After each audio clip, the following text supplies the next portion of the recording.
Alright y'all, we back again today with another video. Today I'm going to be doing my top 10 pickups of 2025. I should have got this video out before the holidays and before New Year's, but I just became, consumed with some of the things that were going on around me, and it just kind of slipped my mind. But I did have time to go over some of the other top 10s that were uploaded and, take into consideration some of the shoes that other people were talking about for sneaker of the year, I guess, and just basically make up my own list. So this list will be comprised of mainly Jordans and Nikes because that's kind of like what I specialize in. I'm not really too familiar with New Balance and Asics, so I don't wear those, don't know anything about the brand, I guess. So you won't see any of these, on my top. A couple of honorable mentions that I want to throw in before I start the list. Basically, this list, is really hard to, come up with just 10 shoes to, rank them in order of significance, So I did want to throw some honorable mentions in there because we did get a lot of great releases last year, and it was kind of hard to, just pick 10. I think I have 3 honorable mentions, so once I show you those, and we'll get into the correction. I only have 2 honorable mentions. I didn't choose a third because I didn't want the video to go on for too long, and for me to kind of like stretch this out. So the 2 honorable mentions that I have is the UNC Reimagine and the Rare Air 4s. The UNC Reimagined released back in May. I think retail was $185. I grabbed mine day one. I know these did go on sale and they kind of hung around, and a lot of people, didn't want to pick them up. But I think they were scared off, by the material on the shoe, the crackle leather, the aged midsole. A lot of people said that, if I had the 2015 pair and they're still in good condition, there's no need for me to pick up this retro. But this is one that I'm happy to have in the collection. I'm glad I added to the collection. I think I did a video on this about trying to get a second pair of these because once the weather starts to warm up a little bit, I do see myself wearing these a little bit more. They did come in really good packaging as well. They did the packaging in the same format as the Lost and Founds, with the different color lid and the different color box. So kind of like an orange lid, and then your regular Jordan 1 box. And the Lost and Founds kind of done in the same format, and they did really well, but just a lot of people wasn't rocking with these, I guess. So, but I'm happy to have them in the collection, and this is my first honorable mention. My second honorable mention, the Rare Air 4s. These released back in July. I think a couple of pairs released early during All-Star Weekend. This is one that I'm glad that I picked up. I don't think I got this for retail. I think I've had to pay a little bit of resale, but it wasn't going for too much. It does have that like what the Jordan 4 vibe going on with it. I think in my review of these, I did say that this looked like the kind of like an inverse of what the Jordan 4, because it has all of the like colors from the original colorways on it, like the red, the blue, the fire red, and a little bit of the white cement down there at the bottom as well. But a lot of people slept on this shoe, flew under the radar, forgot about it. I think the week after these released, the Undefeated 4s released, so everybody's attention was on the Undefeated 4s, and these kind of got forgotten about. But I'm glad I have these in the collection. I need to wear these a little bit more. I don't think I've worn them just yet.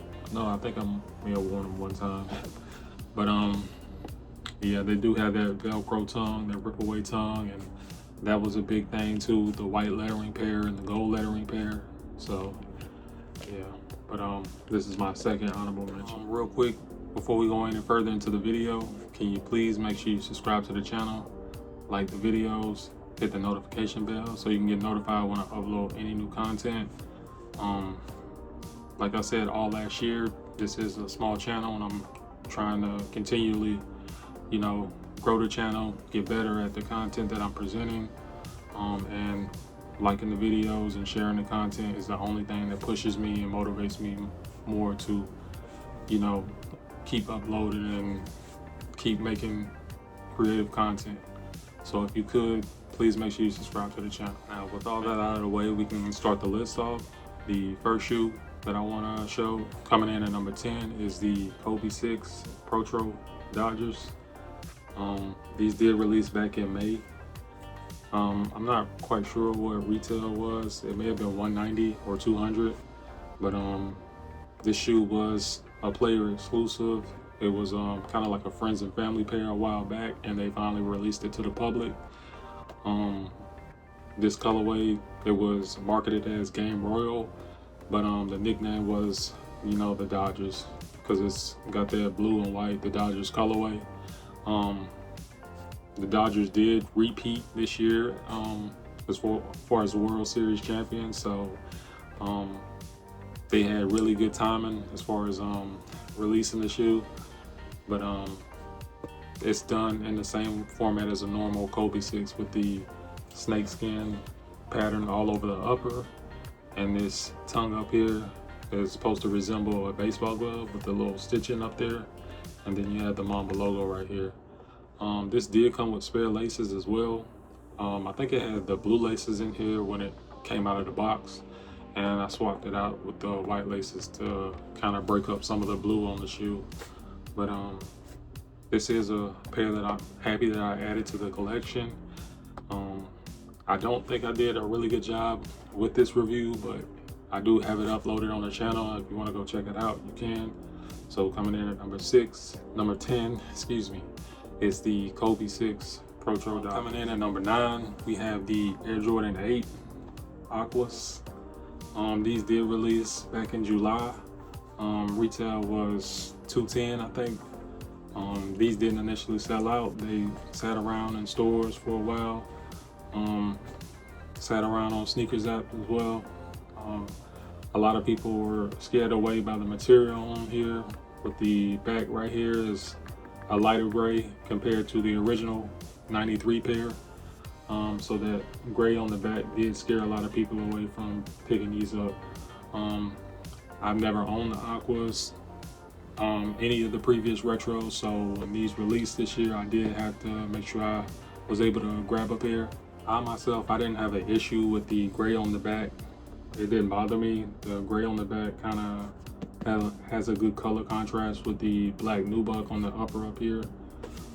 A lot of people said on the 2015 pair that the glitter down here on the midsole, it was just a bit too much, and they corrected that issue with this retro. They took some of the glitter off the midsole, but they kind of messed up with the gray back here, and you know, people had their complaints about it.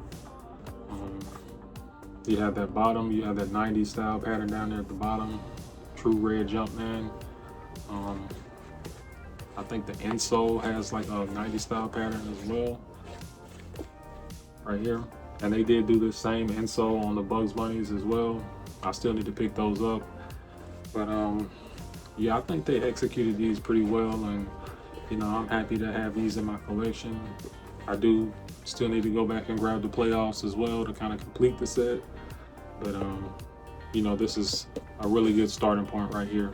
So coming in at number 9, you have the Air Jordan 8. So coming in at number 8, you have the Air Jordan 5 Grapes.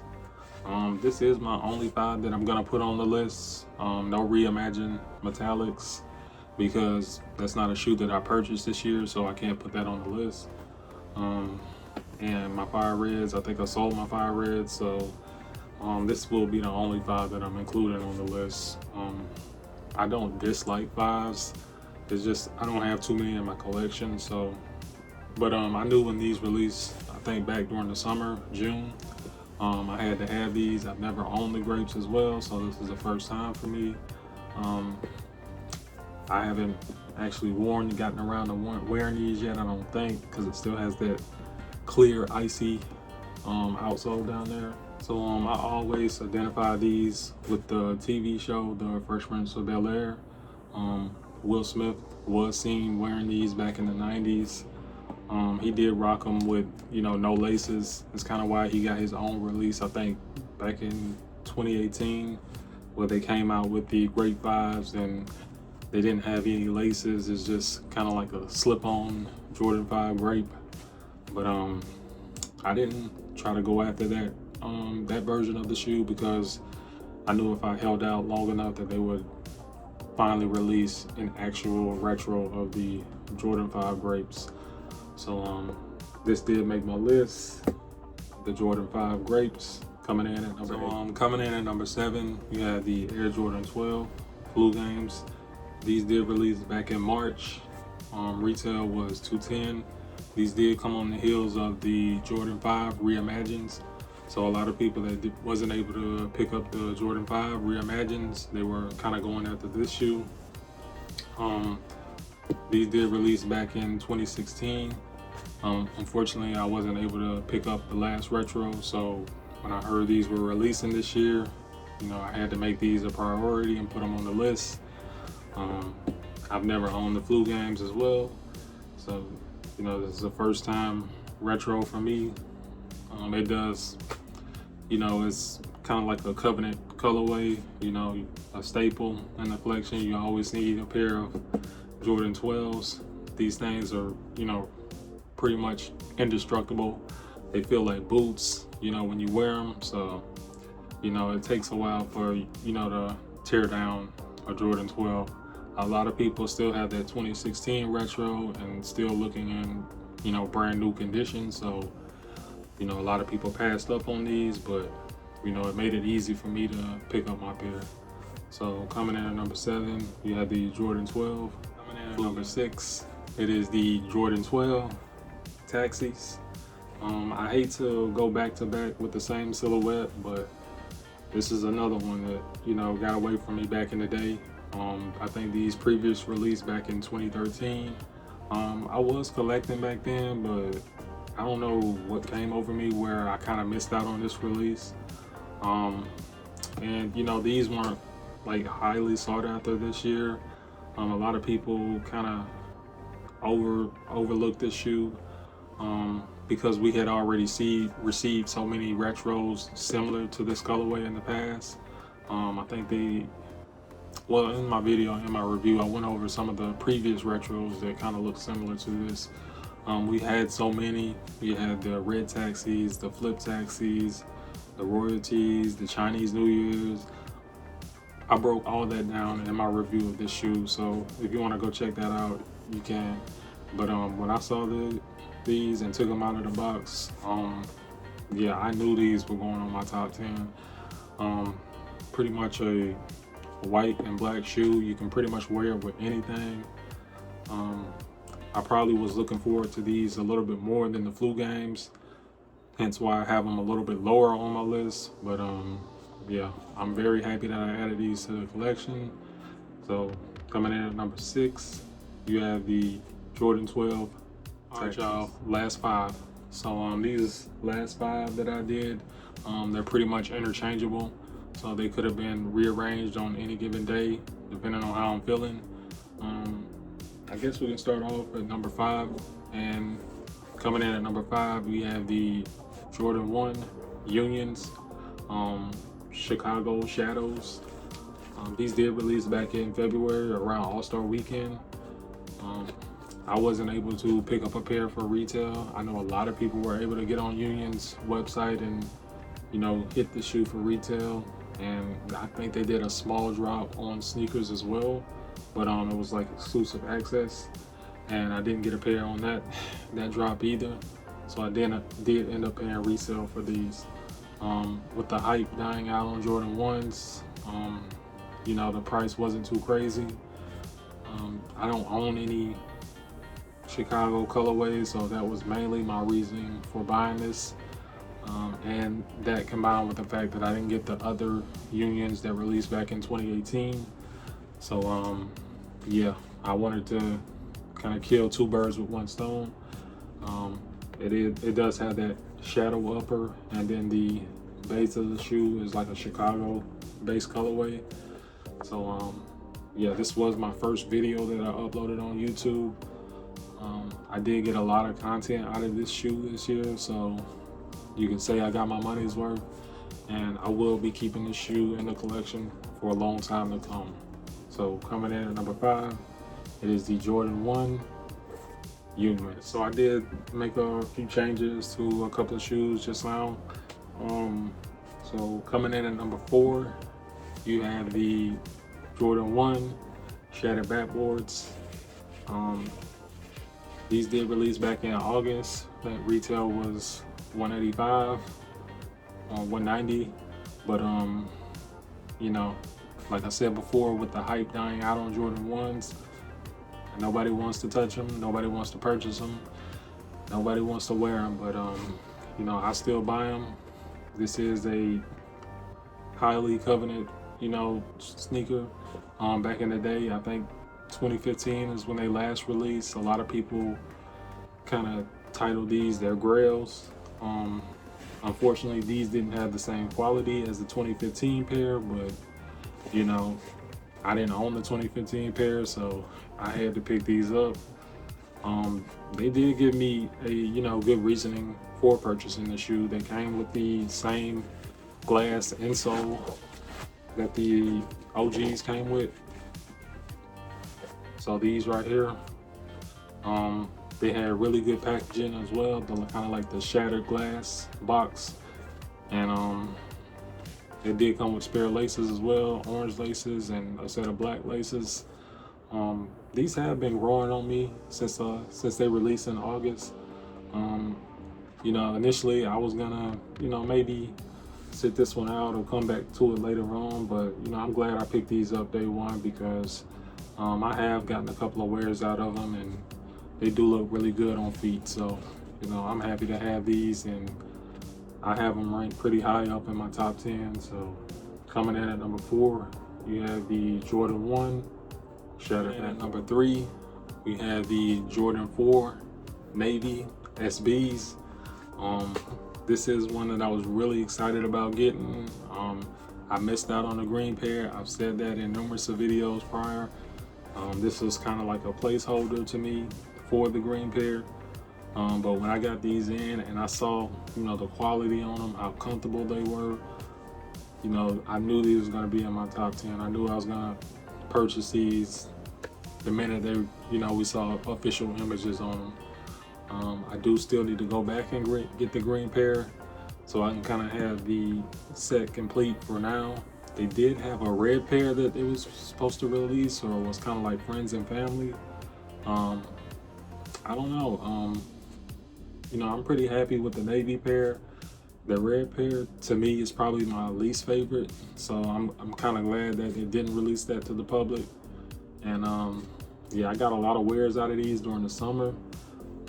And I think I'll break them out next summer as well. I did recently do a video on, you know, trying to pick up another pair of these while the resale is kind of low. Yeah, because I cannot figure out for the life of me why, you know, the resale on these are so low. But like, this is a very comfortable shoe, very well executed shoe. You know, so was the green pair, but unfortunately, you know, the hype on the SBs have kind of died down. I've seen, you know, numerous of top 10, you know, lists, and a lot of people didn't even include these on their list, but you know, I had to have them on mine. So coming in at number 3, you have the Navy Jordan. Wasn't gonna do a top 10 and not include this sneaker on my list. I've talked about this shoe in numerous of videos prior. So coming in at number 2, you have the Jordan 4 White Cement. In any other year, this would have been the number 1 shoe. We've gotten retros of this in the past. I think the last retro was 2016, and a lot of people still have that pair in really good condition, but these are kind of like Air Force Ones. You can never have too many. Every time the shoe release, I'll go out and I'll find a reason to buy it. So yeah, it's a pretty wearable shoe as well. Colorway, pretty simple, white, gray, and black. neutral colors, goes with almost about anything. I've included this in so many videos this year. I knew that this was going to be on my top 10 list and ranked pretty high up. So yeah, it is the coming in at number 2. You have the Jordan 4 white cement. Finally, we made it to the number 1 shoe. This did take a lot of time and a lot of resource and a lot of energy. This is like my second time recording this video, so I hope you guys enjoyed it. And without further ado, the number 1 shoe that I picked up for 2025, hands down, is the Jordan 4 Undefeateds. This shoe has just grown on me so much since I purchased it. You know, in my review of it, I think I said that I couldn't figure out, you know, why people consider this so much of a grail. I get that it released, you know, years and years back, that we didn't think this shoe would see the light of day. We didn't think it would release to the public. It was limited to so many pairs. But you know, when I purchased it and I picked it up and I saw it in hand, I totally got it. I totally understood it, why it was, you know, highly sought after. And you know, this isn't even, you know, they didn't put some of the best materials on here, or, you know, it wasn't executed to perfection, but I still get it as far as the tongue goes, the rip away tongue, the bomber jacket, that bomber jacket material around the tongue up there, the Nike Air on the back, the undefeated hang tag, the orange laces as well. Like, it goes so perfectly. The shoe flows so perfectly. The bottom of it has the orange down there as well. The Nike right there is orange. You know, I couldn't do a top 10 and not include these on my list. These are probably this is the number 1 shoe that I picked up this year and my sneaker of the year. I know in my halfway mark of the year, I said that the Brick by Bricks would be considered for sneaker of the year, but unfortunately I wasn't able to pick that shoe up, and I'm not by myself. A lot of people wasn't able to obtain that sneaker. That's just kind of one that got away from me. But these are a close second to the Brick by Bricks. But yeah, these are my sneaker of the year and my number 1 shoe that I picked up in 2025. Thank you all for the love and support that you guys have shown all 2025. I look forward to uploading more and more exciting content in 2026. I look forward to showing y'all even better sneakers and shoes and reviewing them, and, you know, just voicing my thoughts and my opinions on this channel. Thank you for the encouragement. Thank you for reaching out to me, telling me, you know, keep uploading, keep going, keep doing it. You know, that doesn't go unnoticed, and I truly do appreciate it. So thank you. And like I always tell you guys, all work is easy work when you're doing what you love to do. Y'all stay blessed, and I'll catch y'all next time.